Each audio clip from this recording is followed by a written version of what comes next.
রিমান্ডে 10 দিন ছিলাম, আপনারা জানেন। 3টা বছর আমি যাই না, ঘরের নাম শোনেন, ওই রকম জায়গায় ছিলাম। আমি আল্লাহর জন্য ওনাদেরকে ঘৃণা করছি এবং আপনাদেরকে ঘৃণা করার জন্য বলছি এই কারণে, কারণ এগুলো মানুষ না, এই মানুষ নামে এগুলো জানোয়ার। শুধু নাম শুনি মনে করে যে আয়না ঘর মানে চারিদিকে আয়না দেওয়া। এটা কত বড় ভয়ঙ্কর মানবতার সাথে আমরা মানবতা বিরোধী অপরাধের বিচার করলাম। এই ঘরের সাথে যারা জড়িত A to Z প্রত্যেকটা মানবতা বিরোধী অপরাধের শামিল।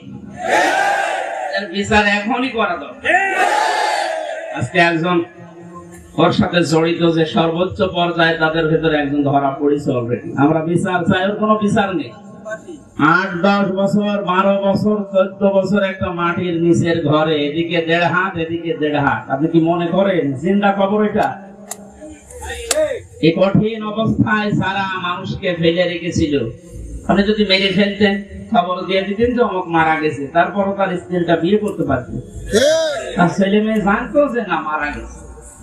ব্যারিস্টার আমান আজমি, কি বলে, ব্রিগেডিয়ার জেনারেল ব্যারিস্টার আরমান, ওনার স্ত্রীর কাছে আপনি কি জবাব দেবেন বলেন তো?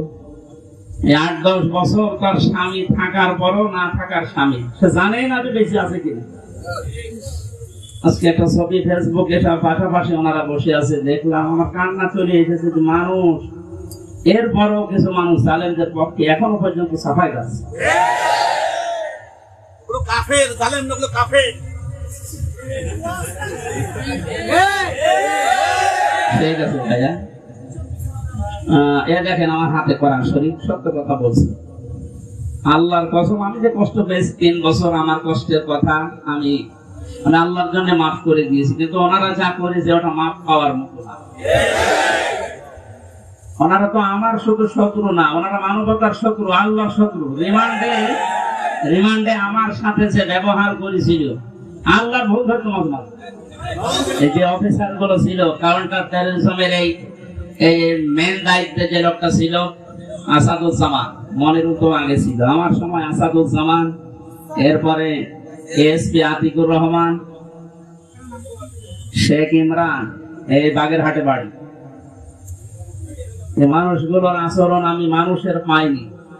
রিমান্ডে আপনি আমার মামলার কথা জিজ্ঞাসা করেন, যে বিষয়ে আমাকে মামলা দেওয়া হয়েছে ওইগুলো বলে যে আমি কিছু পারি কিনা, দেখেন না আল্লাহর ভুল ধরে যে আল্লাহর এই কাজটা করা ঠিক হবে। ওরে আমি ভালোবাসবো না ঘৃণা করবো? কার জন্য? কারণ কি, এর আয়াতে হাদিসের পরে যে শব্দগুলো আছে, দেখে যে ব্যক্তি কাউকে কিছু দান করে সেজন্য আল্লাহর জন্য দান করে। এখানে 7 বার আমি আসার চেষ্টা করেছি, লক্ষ লক্ষ টাকা খরচ হয়ে গেছে, কিন্তু আমার উঠতে দেবে। এই জন্য এখানে যদি আপনি কিছু এই খরচটা তোলার জন্য দিয়ে যান, যে ড্রাম গুলো দেওয়া আছে, জোর করে না, আল্লাহর জন্য দিয়ে যাবেন ইনশাআল্লাহ।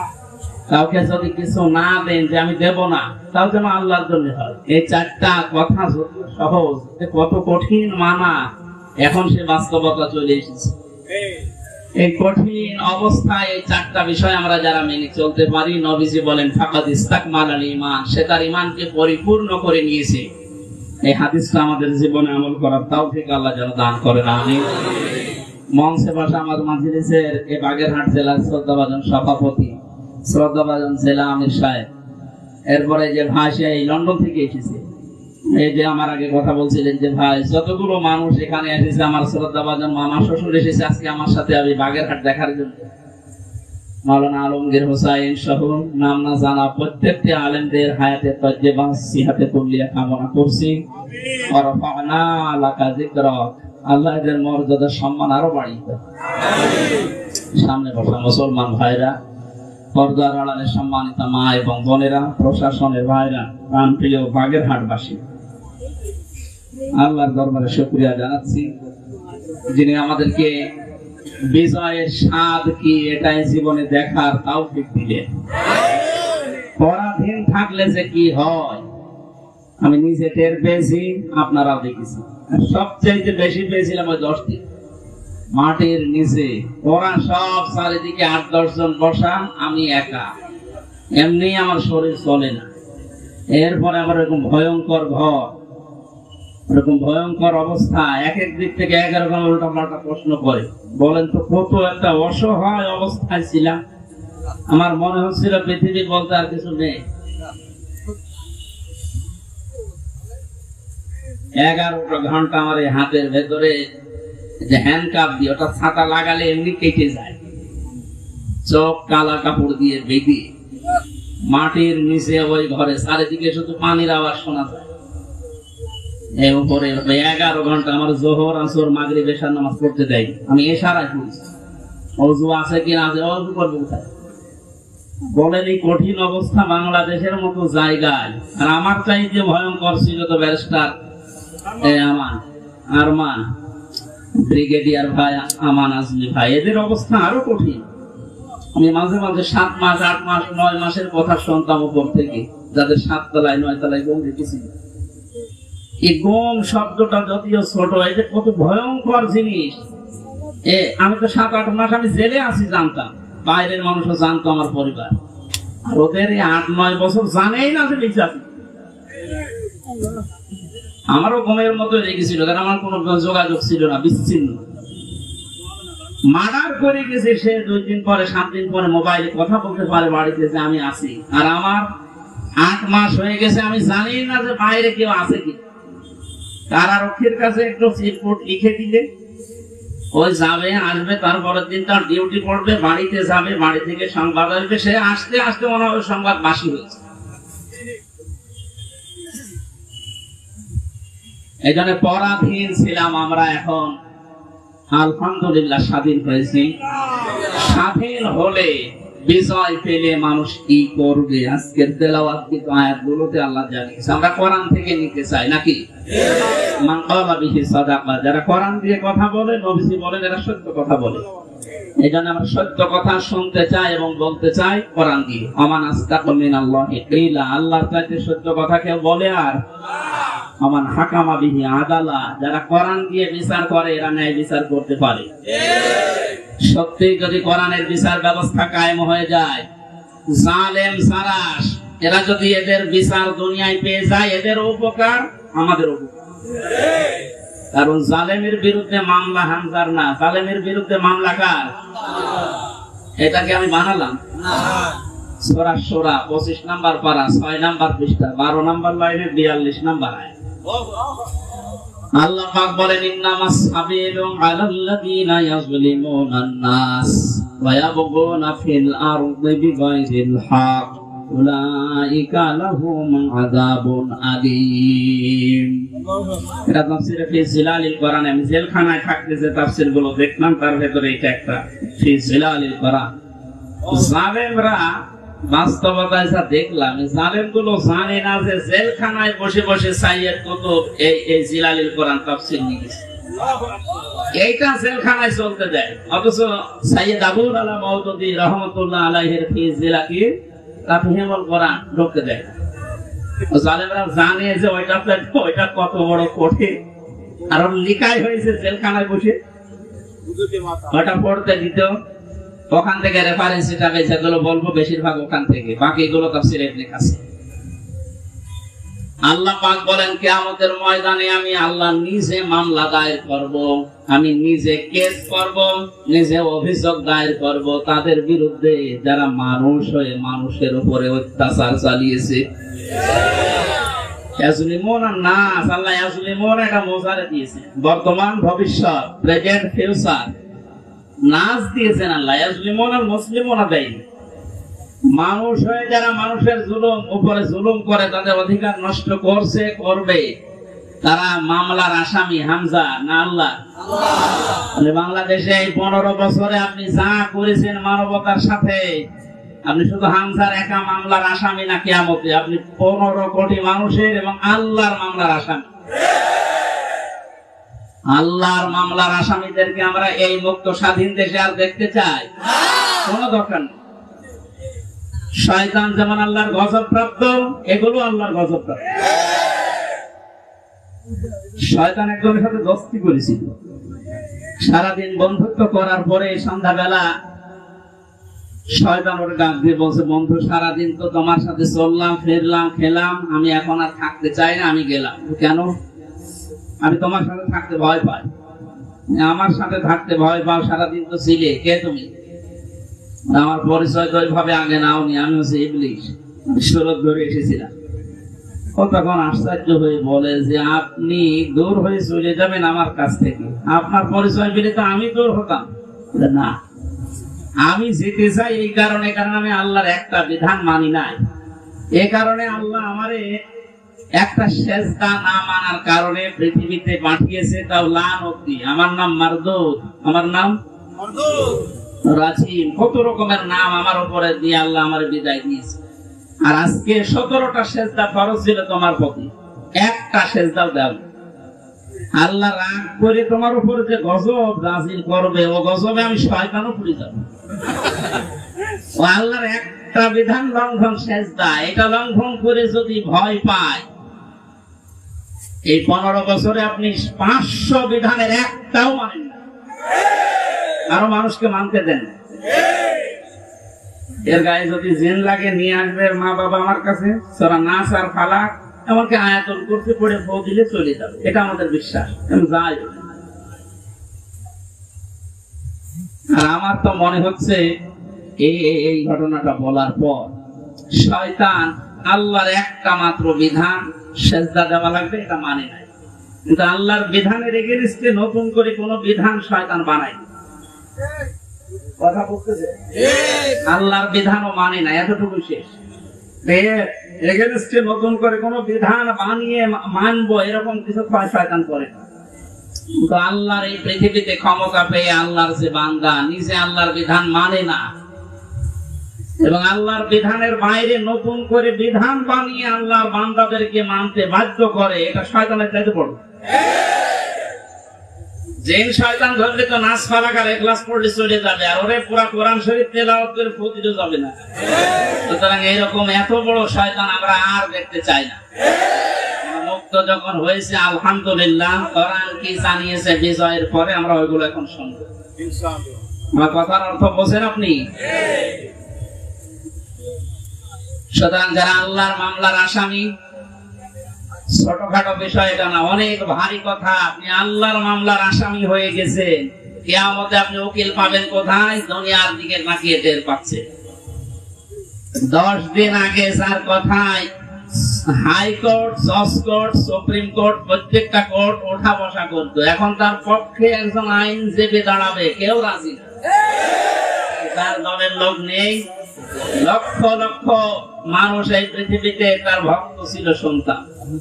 মানে একটা বিচারপতি দাঁড়াবে, একটা উকিল দাঁড়াবে তার পক্ষ নিয়ে, কেউ রাজি না জালেমের পক্ষে।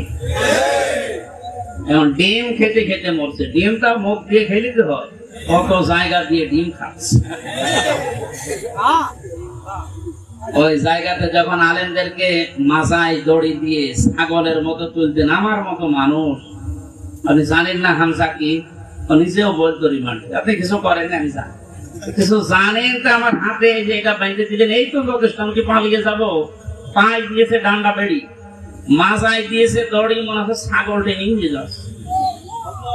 আর ওই কোর্ট চত্বরে মানুষগুলো, কিছু মানুষ কান্ত আর কিছু শয়তান আসে দেখে টিপ্পনি কাটে, যা হচ্ছে ঠিকই হচ্ছে, এবার ঠেলা টের পাও।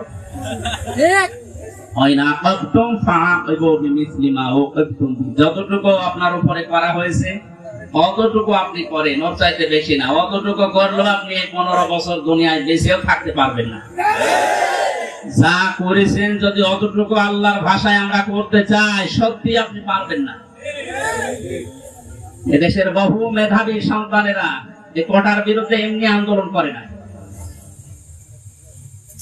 বিশেষ করে এই 17 বছরের বাস্তবতা আমার জীবনে আমি যতটুকু দেখেছি, আপনি তাকান তো, অনার্স মাস্টার্স করার পরে বিশ্ববিদ্যালয়ে ফার্স্ট ক্লাস ফার্স্ট হওয়ার পরেও নেবে না, দলীয় পরিচয় পেছনে বিএনপি করে, শিবির করে, এই ত্যাগ।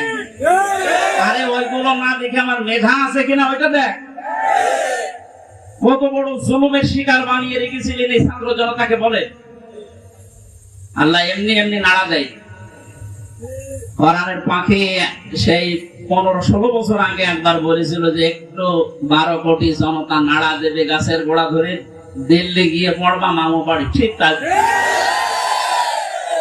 খাপের খাপ মমতাজের বাপ মিলিয়ে গেছে। আজকে আমরা তো কিছু করি না, খালি আপনি তাহলে একটু নাড়া দিয়েছি, তাও সবাই না, খালি ছাত্ররা আর একেবারে জায়গা মতো যে পুলিশ শ্বশুর বাড়ি আমাদের তো মামার বাড়ি।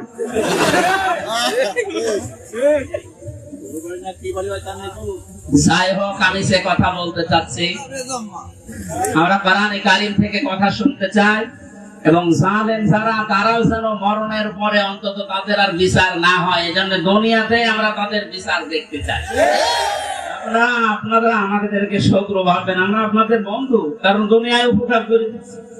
এই বিচার না হলে আপনি মনে করছেন মাপ পেয়ে যাবেন, কখনো না। আল্লাহর কাছে যা করেছিলেন ওনাকে বলেন, উনি ইচ্ছা করলে মাফ করে দিতে পারে। কিন্তু হামজার সাথে ব্যারিস্টার আরমানের সাথে যা করলেন, এটা আমরা যতক্ষণ মাফ না করবো আপনি মাফ পাবেন না। আপনি আমাকে আর আরমানকে শুধু কাঁদিয়েছেন তা না, আমার স্ত্রীকে কাঁদিয়েছেন, আমার মেয়েকে কাঁদিয়েছেন। আমার ছোট মেয়েটা আজ পর্যন্ত আমার চেনে না, আমার কাছে আসে না, ভয়তে বলে যে হুজুর, ওরকম হুজুর বহু আসে। কারণ 8-9 মাস ওটা রেখে গিয়েছিলাম, 3 বছর পর, এখন 4 বছর পর, তো সেটা কি করি? সুতরাং আপনি শুধু আমার একা ক্ষতি করেননি, আমার মা বাবার ক্ষতি করেছেন, আমার স্ত্রীর ক্ষতি করেছেন, আমার সন্তানের ক্ষতি করেছেন, আমার সংসারটা নষ্ট করে দিয়েছে। সব কিছু এরকম হামসা একা লক্ষ লক্ষ মানুষের দেশে আমার মতো ভিক্টিম। আপনি মাপ পাবেন কয়জনে?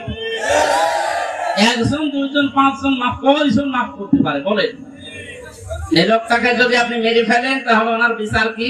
ওনারও মেরে ফেলা লাগবে। ওনাকে যদি আমি মেরে ফেলি, আমার একটা বিচার এই যে আমাকে যদি মেরে ফেলেন তাহলে বিচার শেষ। কথা বলছেন আমার? আর একটা সিস্টেম আছে, হ্যাঁ, ওনার স্ত্রী, ওনার মা বাবা, সন্তান আদি যারা, ওরা যদি মাফ করে দেয় টাকা পয়সা নিয়ে, জরিমানা নিয়ে, তাহলে মাফ হবে।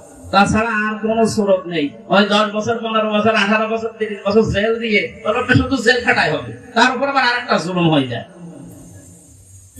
কিন্তু ওনাকে মাফ পাওয়ার জন্য কোরআনে কারিমে হাদিসে যে 2টা বিষয় আমরা পাই, 1 নম্বরে ওনারে মাফ পাওয়ার জন্য ওনারে মেরে ফেলা লাগবে। এই কথা বলে না কেন? 2 নম্বরে শুধু মেরে ফেলা না, ওনার আত্মীয় স্বজন যদি টাকা পয়সা নিয়ে দিয়ে বলে যে মাফ করে দিলাম, ঠিক আছে।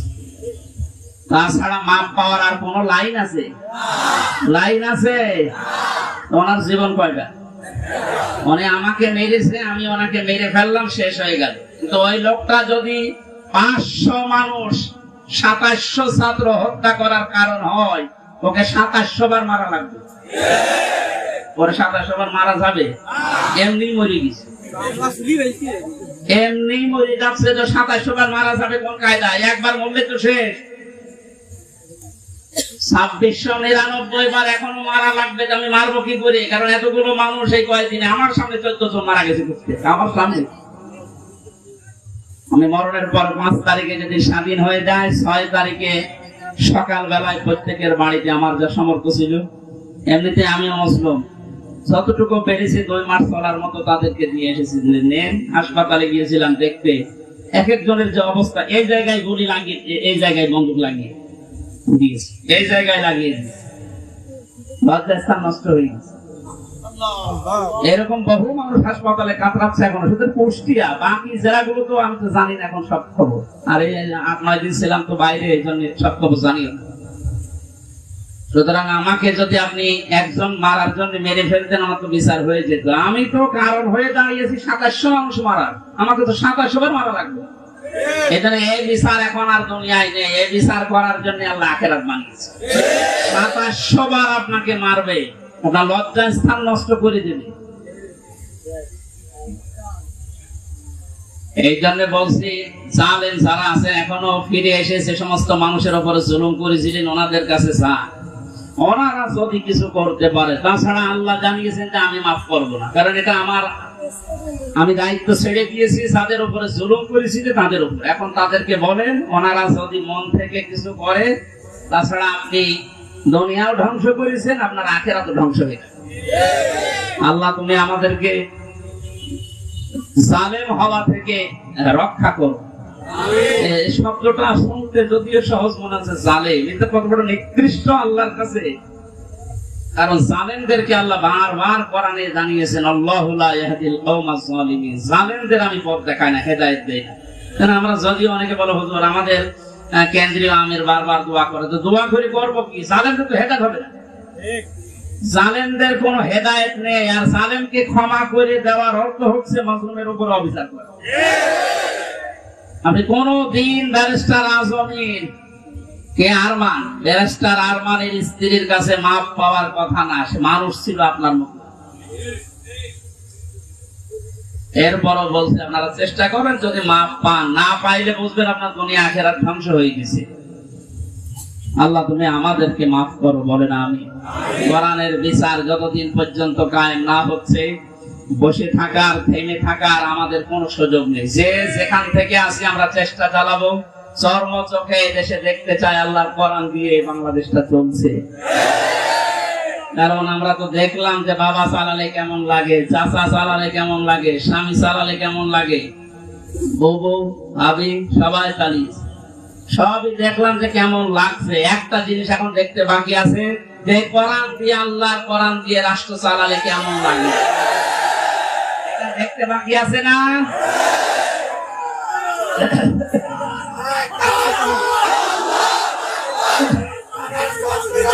আলহামদুলিল্লাহ।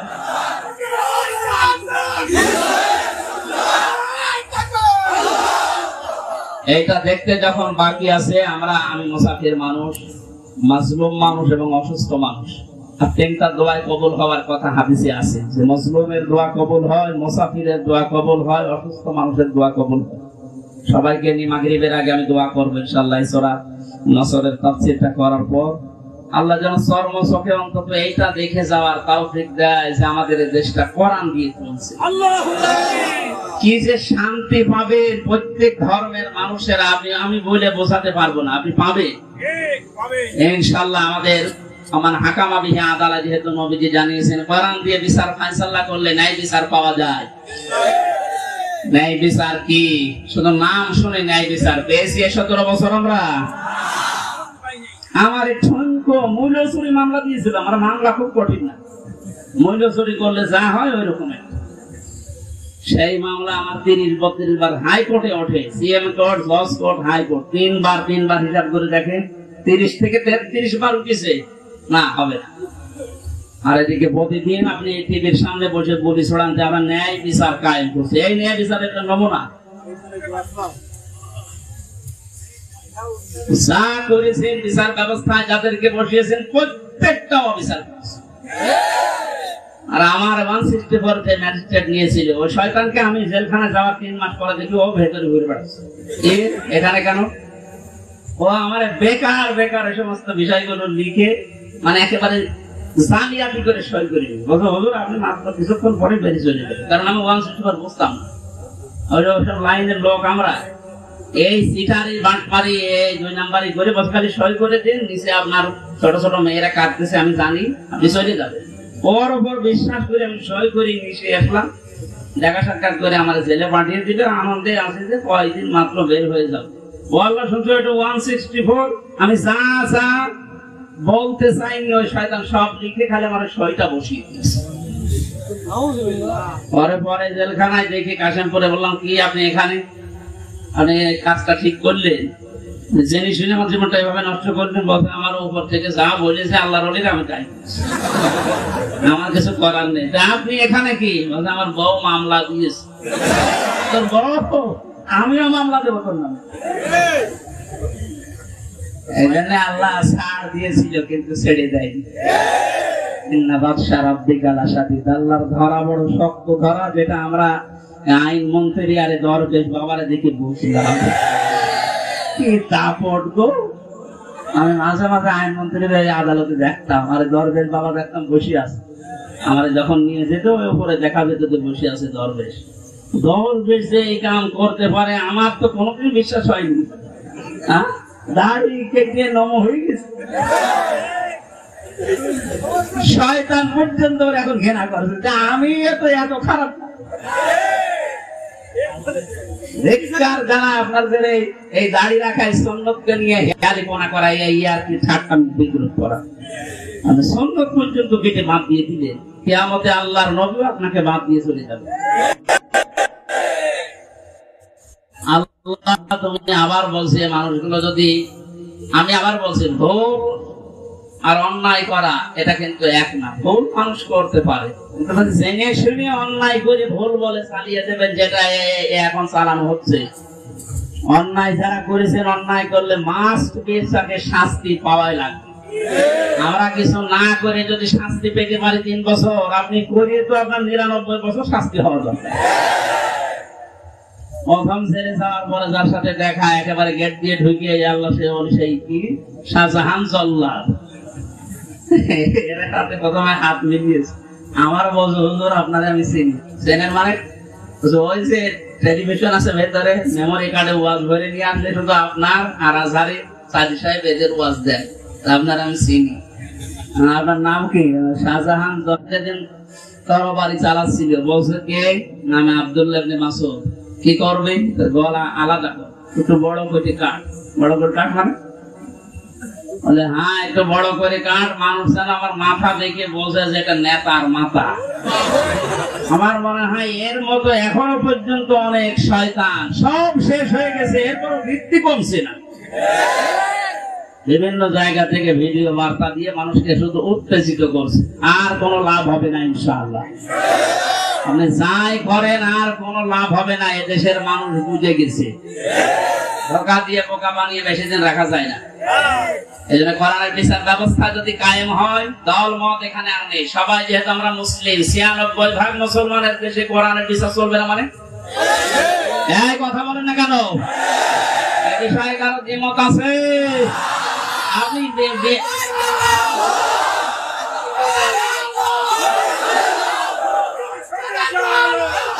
আলহামদুলিল্লাহ যারা কোরআন দিয়ে আমল করবে, কিয়ামতে আল্লাহ নিজে তাদেরকে পুরস্কার দান করবে।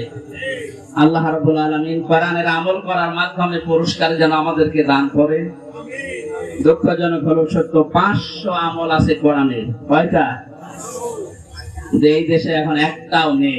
সামনে আস্তে আস্তে আমরা 500টা আমলই চালু করবো কোরআন দিয়ে ইনশাআল্লাহ। আমান দাআ ইলাইহি হাদা। নবীজি বলেন তুমি যদি হেদায়েতের উপরে থাকতে চাও, বড় সোপা গায়ে দিলে, পাগড়ি মাথায় দিলে, আর রুহুল আমিন ভাইয়ের মতো এরকম মোটা হলে হেদায়েতের উপরে থাকা যাবে? হেদায়েতের উপরে থাকতে হলে কোরআন দিয়ে ডাকা লাগবে। আমান দাআ, এখানে কান আছে, দাআ ইলাইহি হাদা। কেউ যদি হেদায়েতের উপরে থাকতে চায়, সে যেন মানুষকে কি দিয়ে ডাক দেয়? আজকে থেকে আমার দাওয়াতি কাজের মেইন টার্গেট হবে কি বলেন তো? নবীজিকে পর্যন্ত আল্লাহ আদেশ দিয়েছেন, ইয়া আইয়ুহার রাসূল বাল্লিগ মা উনজিলা ইলাইকা মির রাব্বিক। হে রাসূল, আপনি তাবলীগ করেন, প্রচার করেন, দাওয়াতি কাজ করবেন কি দিয়ে? সুতরাং আমরা দলমত চিনি না, বুঝি না, এসব কিছু যেন এই কেন্দ্রিক হয়। ইনশাআল্লাহ ফাকাদ হুদিয়া ইলা সিরাতিল মুস্তাকিম। কেউ যদি হেদায়েতের উপরে থাকতে চায়, কোরআন দিয়ে সে ডাকবে, এবং কেউ যদি কোরআনের ডাকে সাড়া দেয়, আল্লাহ নিজে তাকে হেদায়েত নসিব করে দিবেন। সুতরাং আজকে আমরা কোরআনী কারিম দিয়ে আপনাদেরকে ডাক দেব, আপনারা কোরআনের ডাকে সাড়া দেবেন। আমরা প্রত্যেকেই হেদায়েতের উপরে চলতে চাই, সিরাতে মুস্তাকিম আমরা পেতে চাই। আমিন। দরুদ আর সালাম পড়ছি মুহাম্মদুর রাসূলুল্লাহ সাল্লাল্লাহু আলাইহি ওয়াসাল্লামের প্রতি। সূরা নাসর পড়েছি, মাদানী যুগের সূরা। কোরআন শরীফে 3 আয়াত বিশিষ্ট 3টা সূরা আছে, আসর, নসর আর কাউসার। কয়টা বলেন তো? নসর মানে সাহায্য, নসর মানে কি? আর নাসর মানে ইগল। নুন সাদ র, নাসর মানে সাহায্য, নুন সিন র, নাসর মানে ঈগল পাখি। এজন্য এখানে যারা তেলাওয়াত করেন এই সূরাটা নামাজে একটু মুখ গোল করে পড়বে। আল্লাহ পাক বলেন, ইযা জা নাসরুল্লাহি ওয়াল ফাত। যখন আল্লাহর সাহায্য আসবে তখন আপনি বিজয় দেখতে পাবেন। যদি আপনি ইযা জা নাসরুল্লাহি ওয়াল ফাত বলেন সিন দিয়ে, যখন ঈগল পাখি আসবে তখন বিজয় পাবেন। পুরা মানে উল্টে। এজন্য একটু খেয়াল করে শব্দগুলো উচ্চারণ করবে। যেহেতু এটা মাদ্রাসা আপনারা বানিয়েছেন, এলাকার মানুষেরা, আপনাদের একটা সুন্দর অন্তত ব্যবস্থা আছে। এই মসজিদ মাদ্রাসা দিয়ে শুধু ছাত্র ছাত্রী না, এখানে বয়স্ক শিক্ষা চালু করি, যারা পড়তে পারেন না তাদেরকেও নিয়ে আসে, 2-3টা একটা ব্যাচ করে দেয়। আমার গ্রামের বাড়ি কুষ্টিয়ার হালসা। আমি একবার যে দেখি মানুষ নামাজে একেবারেই নেই, গ্রামে তো যেতামও কম। মহসেন সাহেবকে বললাম মানুষজন বহু মানুষ নামাজ পড়ে, নামাজ পড়ে না এটা এদের দোষ নাই, দোষ আমার। কারণ নামাজ যে কি এটা এরা জানি না, আর নামাজের ভেতরে যে আসলে কি পাওয়া যায় এটা তো এরা বোঝে না। দেখেন আমি ওই ব্যবস্থাটা করে দেই, তখন আর এই 2-5 না, কমপক্ষে এই মসজিদে 500 মানুষ ধরে 400 মানুষ চলে আসবে। 2 উস্তাদ রেখেছিলাম, নিজের টাকা যা আসতো সব দিয়ে বললাম যে আপনারা পড়ে। মাগরিবের পর থেকে বাবার বয়সী লোক যারা কাজ কাম নেই, সারাদিন মাঠে ঘাটে ঘাটে, বললাম পড়ে, কিচ্ছু দেওয়া লাগবে না, সব খরচ আমার, আপনার শুধু কোরআনটা শেখে। বলা 2-3 মাস যাওয়ার পরে দেখি মসজিদের চেহারা পাল্টিয়ে গেছে। কিন্তু মাঝখান থেকে যে আমার জীবনে একটা কালো মেঘ নেমে আসলো, ওই গেলাম, ধরে নিয়ে গেল 3 বছরে যে বন্ধ হয়ে আছে, এখনো চালু করতে পারি নাই, আবার সামনে করবো ইনশাআল্লাহ। আমি দেখেছিলাম মাত্র 2-2.5 মাসের ব্যবধানে কত মানুষ এই যে নামাজে, তখন তাদেরকে পিটিয়েও আপনি দূর করতে পারবেন না। সুতরাং এখানে মাদ্রাসা মসজিদ বানিয়েছেন বয়স্কদের জন্য, মাগরিব থেকে এশা থেকে আরো রাত 9টা-10টা পর্যন্ত কোরআন কেন্দ্রিক আসেন সবাই, দলমত নির্বিশেষে। তখন আপনাকে কোরআনে কারীম নিজেই হেদায়েত দিয়ে পথ দেখিয়ে দেবে। এটা তেলাওয়াত শুদ্ধ করা দরকার। এখানে বহু মানুষকে আমি দেখি, একটু বলেন তো ভাই, 7টা আয়াত পড়ে সূরা ফাতিহার 7টা ভোট পড়ে, অথচ 10 বছর নামাজ পড়ছে না। এটা তেলাওয়াত শুদ্ধ করা দরকার। আল্লাহ পাক জানিয়েছেন, ইযা জাআ নাসরুল্লাহি ওয়াল ফাত, যখন আসবে আল্লাহর সাহায্য, তখন আপনি বিজয় দেখতে পাবেন। এতদিন পর্যন্ত আমরা আল্লাহর সাহায্য কি এটা পাইনি, এজন্য বিজয়ও পাইনি। বদরের ময়দানে বিশ্বনবী মাত্র 80 জন মানুষ নিয়ে গিয়েছিলেন, 313 জন, আর ওদের ছিল 1000 এর উপরে। আল্লাহর পক্ষ থেকে আল্লাহ সাহায্য পাঠিয়েছিলেন, এজন্য মহান আল্লাহ ওই সময় তাদেরকে বিজয় কি দেখিয়েছিলেন। আবু জেহেলের মতো এত বড় লিডারকে আল্লাহ ওই দিন দুনিয়া থেকে লাঞ্ছিত অবস্থায় বিদায় দিয়েছেন। যোগে যোগে শুধু বদরের ময়দান না, কিয়ামত পর্যন্ত এরকম বদরের ময়দান কায়েম হতে থাকবে। বড় বড় কাফের যারা, বড় বড় মুশরিক যারা, আল্লাহ দ্রোহী যারা, তাদেরকে আল্লাহ বিদায় করবেন যদি আল্লাহর সাহায্য এসে থাকে। আমাদের দেশেও কম ছিল না, বহু মানুষকে আমরা দেখেছিলাম অহংকারে পা মাটিতে পড়তো না।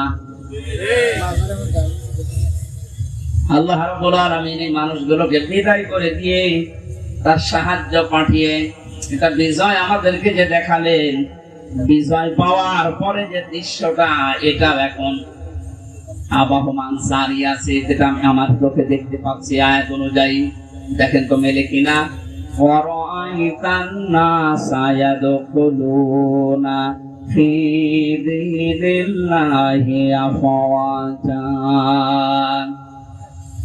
আপনি যখন বিজয় পাবেন, সাহায্য পাওয়ার পরে, তখন দেখবেন দলে দলে, পালে পালে মানুষ ইসলামে প্রবেশ করছে।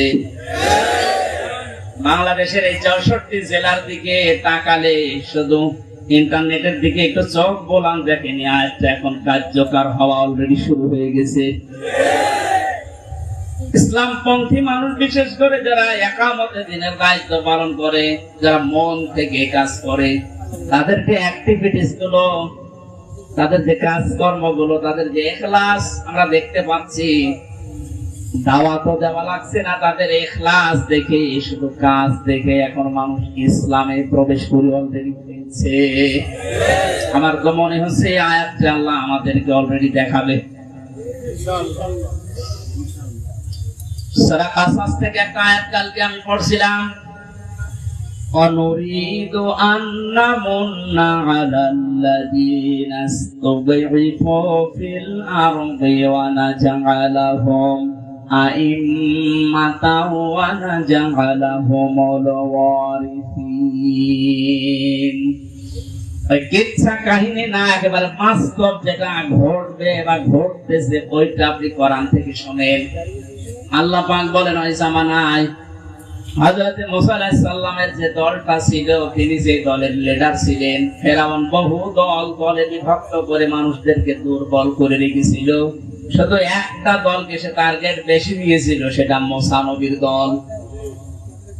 আমার আল্লাহ নিজের পক্ষ থেকে জানালেন, আমি আল্লাহ কিন্তু ইচ্ছা আলাদা করেছিলাম। আমার আল্লাহর ইচ্ছা ছিল এইটা, যে দুনিয়ার ময়দানে আমি মুসা নবীকে এই জামানায় এই জাতির নেতৃত্বে বসাবো এবং জমিনের ওয়ারিস উত্তরাধিকারী তাদেরকে মানিয়ে দেব। আমি তাই করেছিলাম। এখন বাস্তব আমার মনে হচ্ছে, আমার চোখে ভাসতেছে। আল্লাহ, তুমি সূরা কাসসের 5 নাম্বার আয়াতটা আমাদেরকে দেখাও। স্বৈরাচার নব্য ফেরাউন এই পৃথিবীতে বহু দল ছিল এদেশে। সব দলকে টার্গেট না করে শুধুমাত্র কোরআনে কারীম এই পৃথিবীতে যেন বিদায় নেয়, কোরআনের লোকগুলো যেন এই দুনিয়াতে আসতে না পারে, এই কাজ করার জন্য যারা চেষ্টা চালিয়েছিল, আল্লাহ তাদেরকে যেন জাতির ইমাম আজ দিনের পর দিন বানিয়ে দিচ্ছে, তাদেরকে ওয়ারিস বানাচ্ছে, জমিনের উত্তরাধিকারী বানিয়ে দিচ্ছে। আমরা আবার দোয়া করছি, আল্লাহ তুমি আয়াতটা আমাদেরকে সর্বচোখে দেখাও। ওয়ানুরিদু আন নামুন্না আলাল্লাযীনা ইসতুযইফু ফিল আরদ ইলা আখিরি আয়াত। আমাদের আজকের মাহফিলের প্রধান অতিথি মনে হয় আসতেছে।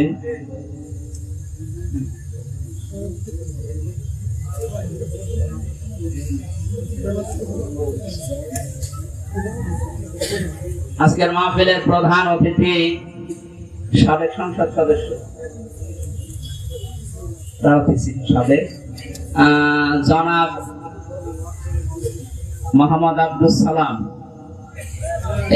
এম এ সালাম বা আব্দুল সালাম ভাই আসতেছেন। আমরা কোরআনের পক্ষ থেকে তাকে স্বাগতম জানাচ্ছি।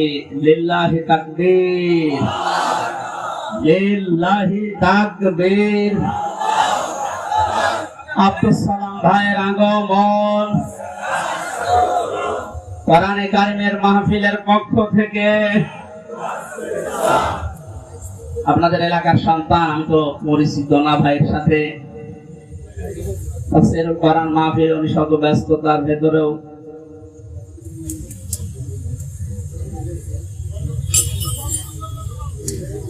স্বাধীন বাংলাদেশের যে স্বাদ এখন আমরা পাচ্ছি, সেই দেশে উনি এসেছে, আলহামদুলিল্লাহ। সালাম ভাই একটু পরে কথা বলবো ইনশাআল্লাহ। আমরা এই আয়াতটা শেষ করে নিই। আপনারা আছেন তো? পারিবারিক জীবন নিয়ে যে বইটা আমি লিখেছিলাম, আমার বইটা আমি নিয়ে এসেছি। ওইটা আপনারা যাবার সময় গেটে আছে আমার গাড়িতে, ওই ডানের গেটে নিয়ে যান, কাজে লাগবে স্ত্রীদের জন্য। আমি ওইদিকে যাচ্ছি না, লিখেছিলাম জেলখানার দৃশ্যগুলো দেখে। আজকে আমাদের মাহফিলে যিনি এসেছেন প্রধান অতিথি হিসাবে জনাব এম এ সালাম ভাই, উনি আর কিছুক্ষণ পরে আপনাদের সামনে দোয়া নেবেন, কথা বলবেন। আমরা আয়াতটা শেষ করি, যেহেতু তাফসীরুল কোরআন মাহফিলে। অরাইতান নাসা ইয়াদখুলুনা ফি দীনিল্লাহ, একটু আওয়াজ কম করা যাবে ভাই। কয়েক মিনিট আমি আয়াতটা শেষ করি, কথা বলা যাবে না। একটু পরে কোরআনের আয়াতের দিকে তাকালে আমি যেটা দেখতে পাই, ইয়াদখুলুনা এটা মুজারে, বর্তমান ভবিষ্যৎ, প্রেজেন্ট ফিউচার। ফি দীনিল্লাহ, আল্লাহর দ্বীনের ভেতরে। বলেন তো দ্বীন কার? আল্লাহ। এই দ্বীন কি আমির হামজার? এম এ সালামে কার? দ্বীন আল্লাহ। বলেন দ্বীন কার?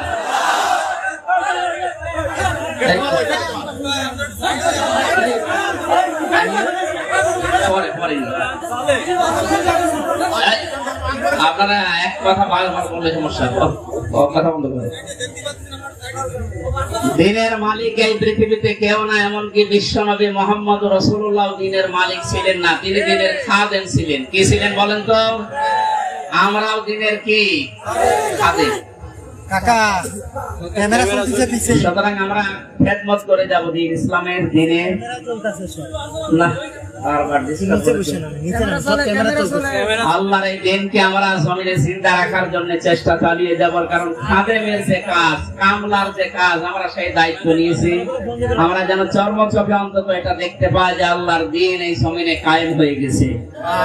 যেহেতু সেই পর্যায়ে আস্তে আস্তে আসতেছে, এখন আনন্দ বিজয় কিভাবে উল্লাস করবেন, উদযাপন করবেন, আল্লাহ কোরআনে কারিমে সূরা নাসরে জানিয়েছেন, ফাসাব্বিহ বিহামদি রাব্বিকা ওয়াস্তাগফির। আল্লাহর সাহায্য এবং বিজয় যখন আসবে তখন আপনি ইস্তেগফার করেন আর হামদ প্রকাশ করেন, তাসবিহ করেন। এখানে তাসবিহ কি? এক একটা সৃষ্টি জগতের তাসবিহ হামদ এক এক রকম। গাছের হামদ হচ্ছে সকালে আর বিকালে ছায়াটা লম্বা করে দিয়ে সেজদা দেওয়া, এটা তার হামদ আর প্রশংসা। সৃষ্টি জগৎ যে যেখানে আছে ওইভাবে প্রশংসা আদায় করে। আমাদের প্রশংসা আদায় করার মাধ্যম কি? আমাদের যদি হামদ প্রকাশ করা লাগে একেবারে টুটি পর্যন্ত খেয়ে আলহামদুলিল্লাহ বললাম হয়ে গেল, না, এটা না। আপনি এটা খাবারের পরে যে শক্তি অর্জন করলেন, আপনার মেধা, আপনার যোগ্যতা যা যা পেলেন, এইটা আল্লাহর দ্বীন এই পৃথিবীতে জারি করার জন্য, প্রচার করার জন্য, কায়েম করার জন্য আপনি ব্যয় করবেন, এটা হচ্ছে হামদ। আল্লাহ এই হামদ করার তৌফিক এখন আমাদেরকে দেন। ওয়াস্তাগফির, ইস্তেগফার করা, পূর্বের যে সমস্ত অপরাধগুলো করেছি সামনে আর করব না, সচেতন হয়ে যাব, এই হিসাব নিকাশ করে আমরা ইস্তেগফার করব আল্লাহর কাছে। এই এদিকে তাকান, ইস্তেগফার আর তাওবা এই দুইটা জিনিস কিন্তু এক না।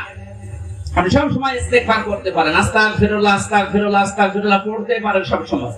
সবচাইতে আল্লাহ বেশি খুশি এই শব্দটা শুনলে, যে আস্তাগফিরুল্লাহ, হে আল্লাহ আমি ক্ষমা চাই। আর তাওবা জিনিসটা আলাদা। এই দুইটা শব্দের অক্ষরগুলো এক না, তাওবা লিখতে হলে, ইস্তেগফার লিখতে হলে শব্দগুলো এক না, আমাদের ভাব অর্থ এক না, এবং বাস্তবে আবিধানিক অর্থ, পারিভাষিক অর্থ এক না। ইস্তেগফার সব সময় আপনি করেন, তাওবা করলে কি হয়? পেছনের অপরাধ শুধু মাফ হয়ে যায় না, ওই জায়গাটা আল্লাহ নেকি দিয়ে ভরাট করে। আল্লাহ এখানে জানিয়েছেন ওয়াস্তাগফির, হে নবী আপনার উম্মতদেরকে বলেন তারা যেন বিজয় পেয়ে লাফালাফি না করে, আনন্দ উল্লাস করতে গিয়ে আল্লাহর বিধানের বাইরে চলে না গিয়ে তারা যেন ইস্তেগফার করে। তাওবা, ইস্তেগফার এগুলোর ভেতরে নিমজ্জিত থাকে। ইন্নাহু কানা তাওয়াবা, অবশ্যই তিনি তওবা কবুলকারী, ইস্তেগফার করলে তাকে মাফকারী। আল্লাহ এই আয়াতগুলো চর্মচোখে আমাদেরকে দেখার তৌফিক দিন, আমিন।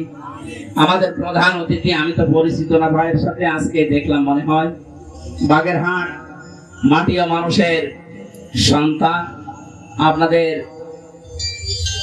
সামনে দোয়া নেওয়ার জন্য তাফসীরুল কোরআন মাহফিল আজকে এসেছে মাদ্রাসা ময়দানে।